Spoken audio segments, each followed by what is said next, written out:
এইখানে প্রাচীরে একটা জায়গা ছিল 4 শতক জমি।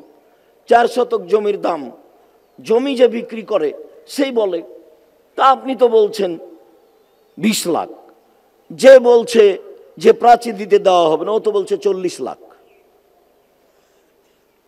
তা আপনি তার চেয়ে বেশি দেন। দামটা ছিল মনে হয় 65 লক্ষ দিয়ে জমিটা কিনা হয়েছে প্রাচীরের জন্য। এখানে মানে আপনি হিসাব করতে পারবেন না, যারা এই ঠেকাচ্ছে তারা আবার মাওলানা। আমি অবাক হই, কি দরকার? ওই মাওলানার আমি নামও নিই না, ও পাতাও পড়ি না, ওই হিসাবই করি না। ভাবি আল্লাহকে, বলি আল্লাহকে যে এটা তো আমি আসিনি, তুমি এখানে নিয়ে এসেছ, মানুষের ঠেকাবে কাজ, এইটা আমি বিশ্বাস করি না। তার মানে আমি তোমাকে বিশ্বাস করি যে তুমি আজিজ, পরাক্রমশালী, তোমাকে কেউ পারে না। আর আমি এখানে নিজে আসিনি, আমার এটা ঠেকাও বাঁধেনি। তুমি যদি ভালো মনে করো করো, আমার জিম্মেদারি। আমি 10 পয়সার ক্ষতি করলাম নাকি? আমি জামিয়া সালাফে চালাতে এসে 10 পয়সার ক্ষতি করতে রাজি নই। দিনের কাজ করতে এসে পরকাল হারাতে রাজি নই, এই কাজ আমি করব না। এইটা আমি জিম্মেদার। কাজ হবে কি হবে না তার জিম্মেদারি আমি নই, তো তুমি জিম্মেদার। নিয়ে এসেছো, তুমি দেখো। আমার বলার একটা সুযোগ আছে, আমি সেটা দিনরাত বলি।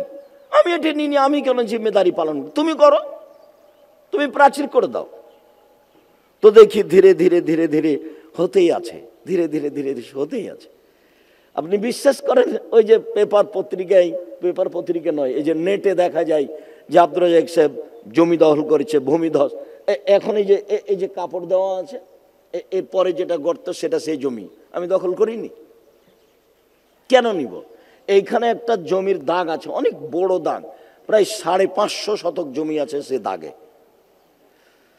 তো তার 3 ভাগের 2 ভাগ আছে রাস্তার ওই পারে, আর 1 ভাগ আছে এই পারে।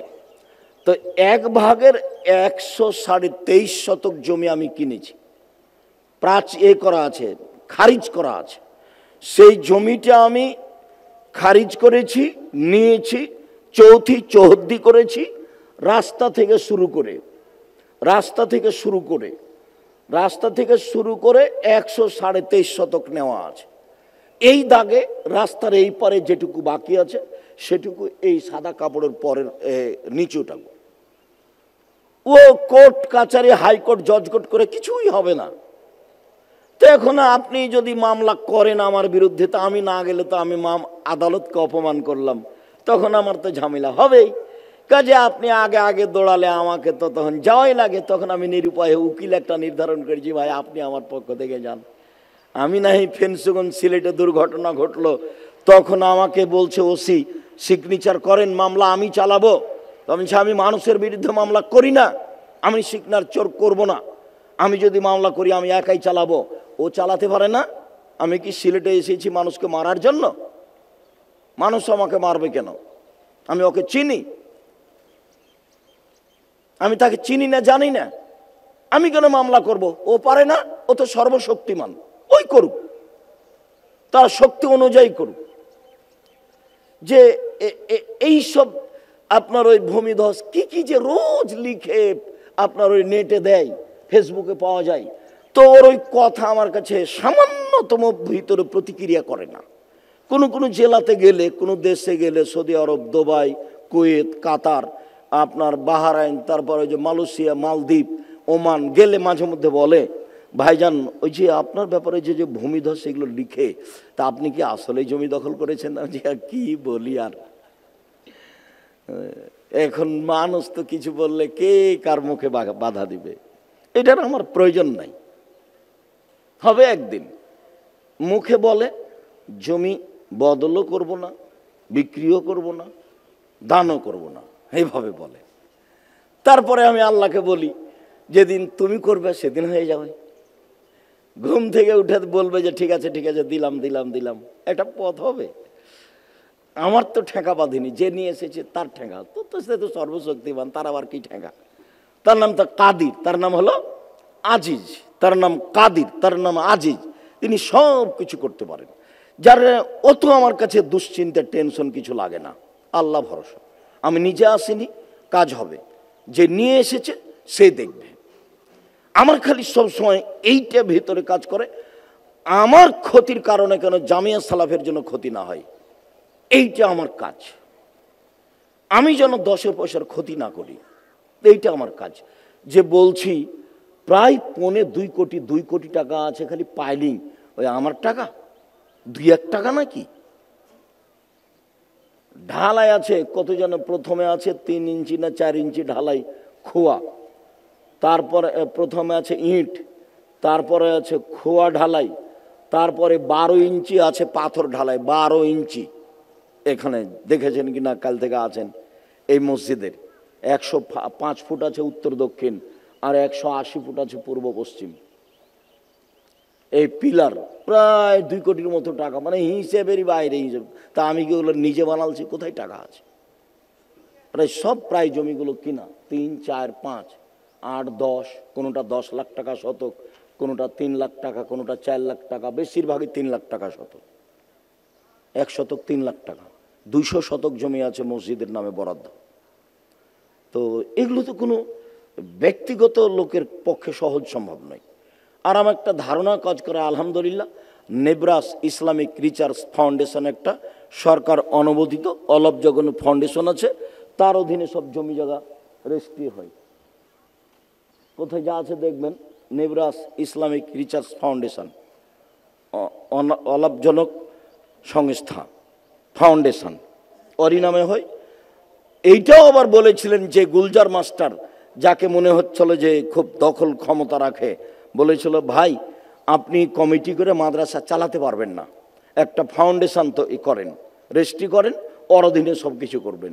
তো গুলজার মাস্টার আল্লাহ ভালো করুক, তারপর আমাকে বলছে কাকে সদস্য নেবেন আপনি পছন্দ করে নেবেন, জমি যারা দিবে তারাই বলছে। ও একবার বলে না যে আমার নামটা নেবেন, আমার নামটা রাখবেন, এ কথা বলে না। এই গুলজার মাস্টারের কথা নকল করছে, যে লোক মারা গেছে, অনেক ক্ষমতা রাখতো এলাকায়। তো বলছে যে আপনার যাকে যাকে ভালো লাগে, যাতে ঝামেলা না হয়, এইরকম লোক দিয়ে আপনি ফাউন্ডেশনটা রেজিস্ট্রেশন করেন। একবারও বললো না যে আমার নামটা রাখবেন ওখানে, একবারও বলেনি, তার নামও নাই। আমি সেক্রেটারি, সভাপতি, আমার ছোট ভাই মুস্তফা কামাল রাত্রে কথা বলছিল, ও হলো জেনারেল সেক্রেটারি। ও মাস্টার ডিগ্রি পাস মানুষ, দারুল উলুম দেওবন্দে পড়াশোনা করেছে। ও বরিশাল মডেল কলেজের শিক্ষক, বরিশালের জামিয়া সালাফে দেখাশোনা করে। আর দিনাজপুরে যে দেখাশোনা করে সেটা আমার মেজ সম্বন্ধীর বড় ছেলে, ও এদেশে পড়াশোনা করে, ইন্দোনেশিয়া থেকে পড়াশোনা করে এসেছে। কয়েকজন সদস্য আছে, 7 জন কি 9 জন, 7 জন মনে হয় না, কয়জন আছে। আলহামদুলিল্লাহ ভালো অবস্থায়, কোনো দ্বিধাদ্বন্দ্বের কোনো কিছু নাই। ওই শোষণে হাজার হাজার শতক জমি রেজিস্ট্রি আছে তার নামে। সারা দেশের সব যে প্রায় জেলাতে যেগুলো রেজিস্ট্রি হয়েছে সব নেব্রাসের নামে রেজিস্ট্রি হয়েছে। তা আমাকে অত জিম্মেদারি লাগে না, দেখাশোনা করা লাগে না। অডিট হয়, হিসাব নিকাশ সরকারিভাবে অডিট হয় ওই নেব্রাসের অধীনে, সরকার অডিট করে হিসাব ঠিকঠাক করে রেখেছে। আর আমার নামে কোনো টাকা পয়সা নেই। যখন চাঁপাইনবাবগঞ্জে পুলিশরা, ওসি দারোগারা আমার বাসায় পাঠায়, তো দেখা যায় একটা টিনের ঘর, পুরাতন টিন, ভেঙে চড়ে গেছে মাত্র, তখন বলে হ্যাঁ এখানে কোনো টাকা পয়সা আছে? তা আমার তো ব্যক্তিগত অ্যাকাউন্টে কোনো টাকা পয়সা নেই, আমি এখন ফ্রি মানুষ, বাস আলহামদুলিল্লাহ। যে অবস্থা দেখছেন এই অবস্থায় ফিসাবিল্লাহ দেউলিয়া। সম্মানিত দিনী ভাই বোন, কাছাকাছি চলে আসি। আমি কয়েকটা জিনিস লক্ষ্য করেছি। তার প্রথমটা হলে যে গত বছরের তুলনায় আপনাদের উঠাউঠি, চলাফেরা, বাইরে যাওয়া, ঘোরাফেরা অনেক কম, ভালো লেগেছে খুব। তো যেইটা একটু ভারী লাগলো সেটা হলো এই যে যারা আগে এসেছে তারা রাত 8টা থেকেই চলে যাওয়া প্রয়োজন মনে করলেন। রাত 8টা থেকে চলে যাব কেন? খুব জরুরি ছাড়া ফজরের সলাত আদায় করে যাও, এটাতে সবাইকে চেষ্টা করতে হবে। ফজরের সলাতের পরে আপনার সাথে আমার অনেক গুরুত্বপূর্ণ কথা থাকে, সেটা হলো তাসবিহ, তাহলিল, জিকির, আজকার, জীবনের কিছু কর্ম, এটা থাকে। তারপরে কিছু ক্ষমা চাওয়া, ক্ষমা নেওয়া, এরকম কিছু থাকে, ভুল ত্রুটি থাকে। কাজেই খুব জরুরি দুর্ঘটনা না হলে যারা আসবেন তারা ফজরের সলাত আদায় করে আমি আপনাদের সাথে কিছু কথা বলবো। তার বলবো যে কিছু ইস্তেগফার, কিছু তাসবিহ, কিছু কর্ম, তারপর যে অংশ জরুরি। যে আমি অবাক হলাম, ওই যে দুটো মেয়ে দাঁড়ালো ছোট ছোট, ওরা উঠে বলছে এই আছিস, তুই কি করছিস? তো এভাবে ওরা কথা বলতে লাগলাম যে কি ব্যাপার, এইসব থার্ড পার্সন ভাষা ব্যবহার করছে কেন বাচ্চা দুটা, তুই তুই করে। তো ওরা কিন্তু কেউ কারো দুইজন মিলে বদনাম করছিল, একজন আর একজনের কি করছিল, বদনাম করছিল। আচ্ছা, করতে করতে সব বাচ্চাগুলো কিভাবে এরকম ভাবে এলোমেলো হয়ে উঠতে লাগলো, দেখি ছোটগুলোর সামনে বড়গুলো পিছনে। তো কি বললো যেন, সেই মানুষটা সবচেয়ে ভয়ঙ্কর, গীবত করে যায় নাকি? সমাজের সবচেয়ে ভয়ঙ্কর মানুষ যে গীবত করে। গীবত করতে হবে না জীবনে, প্রতিশোধ গীবত বদনামের পাতাই ছিঁড়ে দিতে হবে। সারাদিন তাসবিহ তাহলিল জিকির আজকার করলাম, সালাত পড়লাম, তাহাজ্জুদ পড়লাম, তারপর খালি মানুষের বলেছি যে ও খুব খারাপ, তখন আমি বলছি ঠিক বলেছিস, আসলেই খারাপ। এবার সব পয়সা পাতি জমা করলেন, নেকি টেকি এক পাল্লায় দেন, এর কথা দিন, সব গেছে। খুবই কঠিন হিংসা আর গীবত, খুব কঠিন। মানে হিংসা না করাই লাগে, মনে হয় যে হিংসা করাই লাগে।